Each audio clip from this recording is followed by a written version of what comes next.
আসসালামু আলাইকুম প্রিয় দেশবাসী। আজকে রোববার, বিশেষ করে সব ব্যাংক খোলা।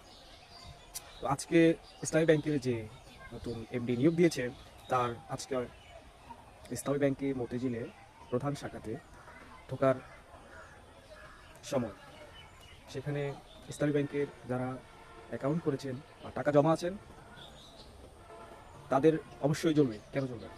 কারণ বিগত আমলগুলোতে ব্যাংকে যে অবস্থা করেছে অন্তর্বর্তী সরকারের সময় তা ফিরিয়ে এনেছে।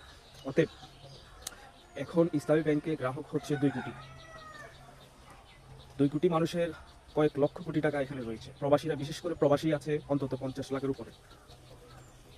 তো দেখেন, কিন্তু প্রবাসীরাই যদি থাকে তাদের টাকা আমানত রাখতে হবে।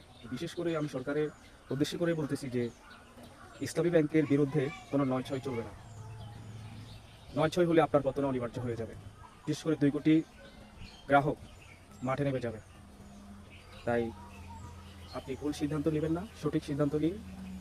আগের যে ছিল তাকে আবার ফেরান এবং এই ফ্যাসিস্ট আমলের যে নিয়োগ দিয়েছেন এই কর্মকর্তাকে এমডি হিসেবে, তাকে বরখাস্ত করুন এবং তার অতীতের কার্যক্রমগুলো তুলে ধরুন এবং তাকে শাস্তির আওতায় আনুন। এটাই আমাদের কথা, এটাই আমাদের প্রত্যাশা একজন বাংলাদেশি। আমি নিজেও একজন ইসলামী ব্যাংকের গ্রাহক।